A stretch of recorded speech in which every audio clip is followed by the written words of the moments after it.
Hello, everybody, and welcome back to Gunthrack Chats.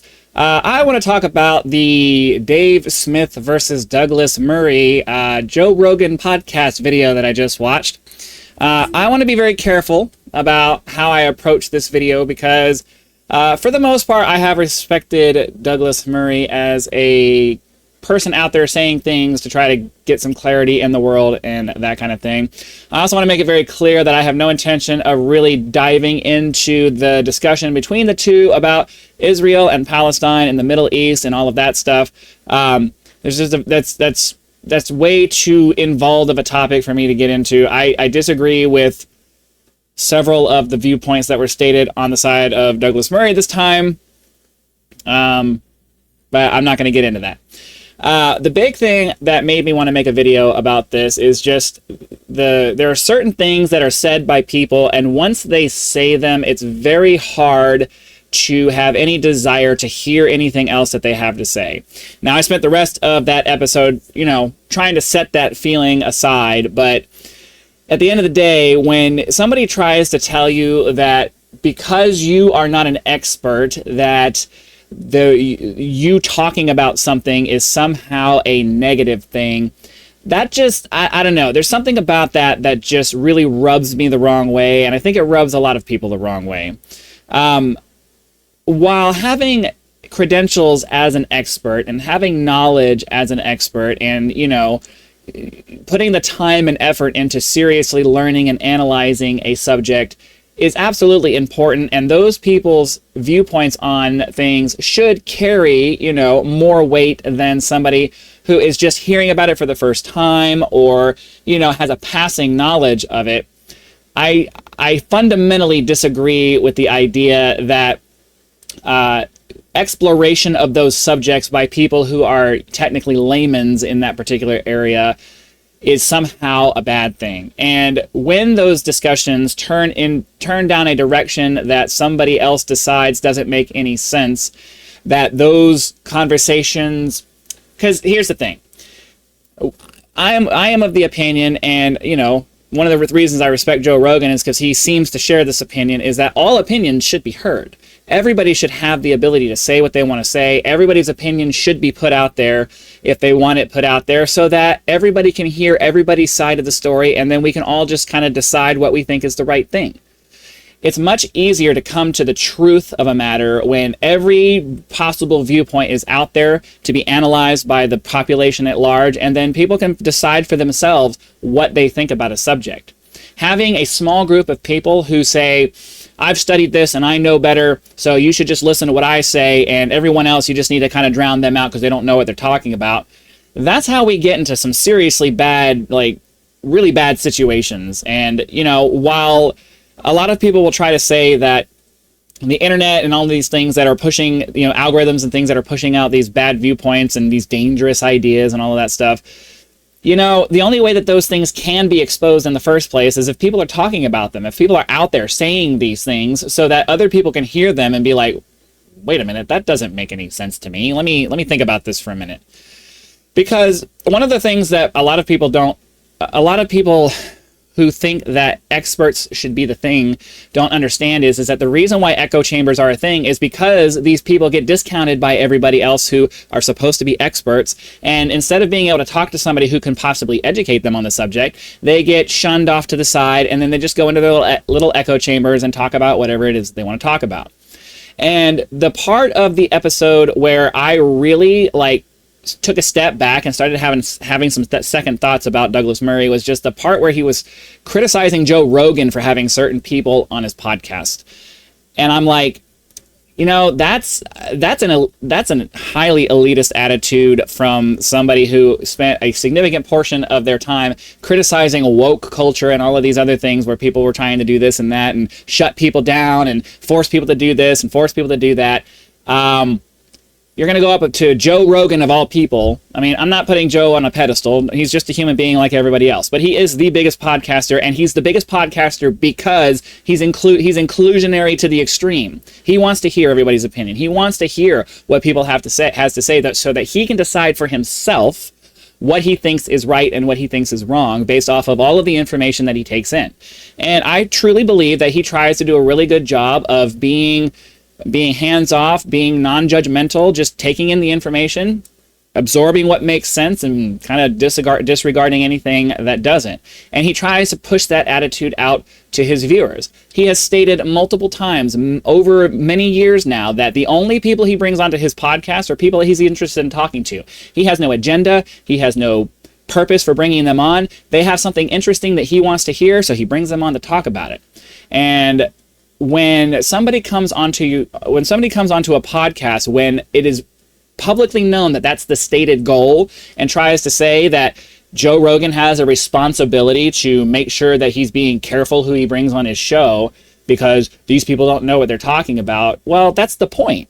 The point of bringing them on the show is so that everybody can hear what they have to say and realize that, oh, these people don't know what they're talking about. The cognitive dissonance that people like this have, where they say they believe in the idea of free speech, but then turn around and, they don't say it, but they say it, that certain people should just shut up because they don't know what they're talking about. I don't know. That he lost a lot of credibility in my eyes because how can you say that? If you believe that people should be free to say what they want to say, you're constantly, when you're being pushed on that subject, you're saying, well, yeah, you're allowed to say what you want to say, but you shouldn't say it. Like, no, that's not how it works. People are allowed to say what they want to say. People are allowed to say things that maybe make them look stupid. People are allowed to say things that make them objectively look stupid. But that's what a free society is supposed to be. Everybody puts their stuff out there, and the good stuff gets absorbed in, and the bad stuff gets rejected. And while for certain periods of time, certain bad things will get internalized, when people start to see the crap that comes out of internalizing those things, they do ultimately get rejected. And it's better that we went through the process of allowing people to put their ideas out there so that we could filter the chaff from the wheat, or the wheat from the chaff, or however it is you're supposed to say that. It's better to go through that process and actually learn than to have people silenced, become resentful and hateful and angry, and become even worse than they would have been if you would just let them put their stuff out there and find out for themselves that, yeah, that was wrong. That was not the way to go. This is the problem from certain people who rise to certain positions, succumbing to the arrogance of thinking that you know better. The problem with a lot of people who go out of their way to try to acquire as much knowledge as they can, which is not a bad thing. But a lot of people who go down that road, who know a lot, they get to the part where they think that because they know a lot, that makes what they think more important than what you think. And that's just not the way that it works. That's just not the way that it works. Your knowledge does not make you a better person. Your expertise in any particular subject does not make you a better person. You being a doctor does not make you a better person than me and give you any more right to come and tell me how I should be living my life because you're a doctor.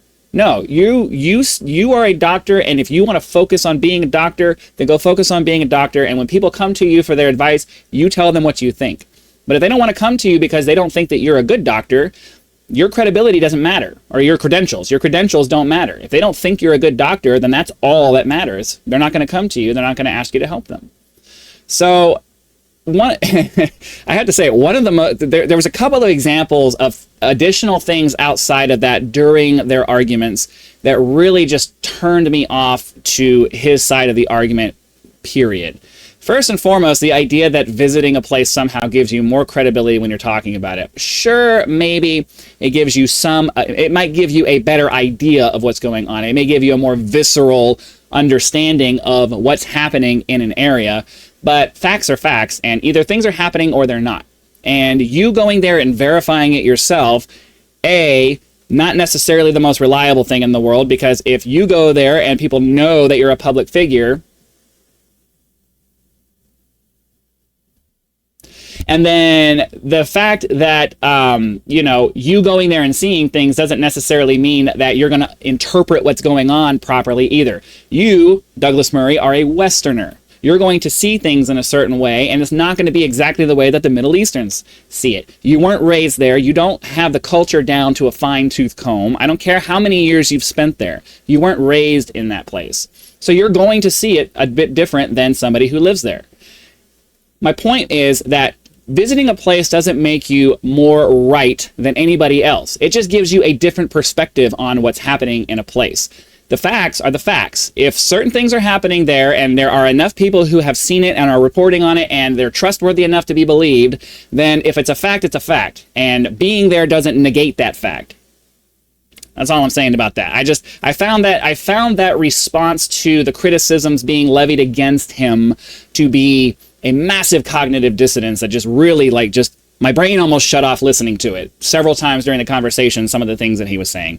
And the last thing that I want to go to is if you're going to go into and try to have a debate with anybody about a topic, and your goal is to have a meaningful conversation about the ideas and the facts and all of these things, you may not make emotional appeals based off of examples that you give of things that you've seen. I understand that, you know, you go to a place and you see horrible things happen, or you hear these horrible stories and they have an emotional effect on you. I get it. Everybody hears those things and they say, oh my God, that's horrible. But at the same time, and they did it on both sides. This is one of those things where both sides of the argument just made emotional appeals, trying to gain currency in the argument. And I'm sorry, I find that to be disingenuous. You need to leave that stuff at the door. Your emotional desires or your emotional state or how you feel about a subject really needs to be left at the door if you're going to sit down and try to have a rational discussion about why this is this or why that is that. You cannot make emotional appeals when you're trying to have an honest intellectual discussion, because all it does is make it clear that you're not able to stand on your own arguments. You need to try to push with emotions to get people to change their mind based with their hearts rather than with their heads. So I don't know. I was infuriated by this entire episode, mostly because Douglas Murray came off sounding super arrogant and not justifiably so. I mean, I will say that he made a lot of really good points in a lot of the things that he was talking about, but in my mind, they were so overshadowed by his appearing arrogance and his arguments that seemed to serve. He used arguments that served him when it made sense, and then seemingly contradicted his entire viewpoint, you know, half an hour later when it no longer served him and he needed to make a different argument. I don't understand. I mean, obviously it's a pride thing. It's a pride thing. He can't get on camera and, you know, allow anybody to think that he's wrong. You know, major content creators will always have that problem, outside of people like Joe Rogan, who is perfectly happy to admit that he's wrong. I don't know. I was so infuriated by it that I just, you know, like I said at the beginning of this video, I want to try to be measured, and I want to try to be like, just stick to the facts and stick to exactly what it was that I found to be what the hell. But, you know, I don't know. I highly encourage you to go watch the video yourself. Even if you're not a Joe Rogan fan, go watch that video, because I think it highlights an example of somebody who, well, both sides. I think both sides are firmly stuck in their opinions, and they're always, and that's just the way it is. You get stuck in an opinion, and then you get these people together to debate, and they're each going to argue their own side, and that's the way it goes. And they ended the episode, you know, reasonably peacefully. But I don't understand. If you're gonna get on, first of all, don't start your argument with people who aren't experts should shut up. He's going to try to say that that's not what he said, but multiple times during the conversation that they had, that's basically what he was saying. People who don't know what they're talking about shouldn't be going on about a subject. And I'm sorry, I completely disagree with that. The only way you find out what people think is if they're saying what they think. And that's how it has to be. And then, you know, trying to emotionally appeal, or to try to make his credentials seem better than anybody else's, that's just a bad way to go. You should never ever go through an argument saying, well, you should just take my word for it because I know better. I was there. I saw it. I did. Okay, I'm sorry. That only matters if you witness something specific that you're testifying about. Outside of that, your opinion is no more valid than somebody who lives halfway across the world and read about it. Because it either happened or it didn't happen, and we get to decide how we feel about it, not you. So, I don't know. What I'm trying to get accomplished with this video right now is just to convey that I personally lost a lot of respect for Douglas Murray out of that video myself. But B, you have to be very careful, no matter who you are or how much you think you know or how much of an expert you think you are or any of that stuff, how successful you are, how much money you have, how much power you have. All it takes is one phrase to make you look stupid forever and change somebody's opinion of you probably irrevocably. It happens in an instant. So for those of you who want to engage in that kind of a space, I implore you, be humble. Be humble when you go into these spaces. Go into a space saying, from the basic assumptions, at least starting from the basic assumption that the person you're talking to has just as much credibility as you do, and all you're going to do in the conversation is state what you think, let them state what they think, and you're not going to convince them to change their mind. You are there to present your argument and listen to their argument and walk away from that conversation with a different understanding than you went in. Maybe you think you're more right because of what they said. Maybe you have some questions about what you thought when you walk away from that. But at the very least, if you're going to have a conversation with somebody about a topic, about anything, you need to start from humility. The moment you walk in trying to tell people you're wrong and you should be doing this, you've already lost the argument because nobody wants to hear that shit. I don't want to hear that shit. I'm perfectly willing to have a discussion with anybody about anything. But the moment you start trying to tell me that I should just listen to what you say just because, I'm done with the conversation with you. I have no interest in having a conversation with you anymore. So, massive L for Douglas Murray as far as I'm concerned. I don't know about, I don't really know Dave. I haven't consumed Dave Smith's content at all, so I don't really know him that well. But in my opinion, his responses and arguments to things were far more coherent than Douglas Murray, and not because the information was better, it's just he seemed to approach the conversation from a more humble standpoint, and that made me want to listen to him more. And if you want to convince people, you catch more flies with honey than vinegar. That's all I'm saying. So thanks for watching. Hopefully that made sense. I know I rambled on a little bit there. I do have a list here that I'm actually using to do that, but once I ran out of the list, I had other things to say. So there's that. Click the like button, subscribe to help us reach our first 1,000 subscribers. You can. I have another thing that I do for my gaming channel. Head over to my gaming channel as well, where if you are into that kind of thing, you'll be able to watch the thousands of videos I have over there already. And yeah, thanks for watching, and I'll see you for the next one.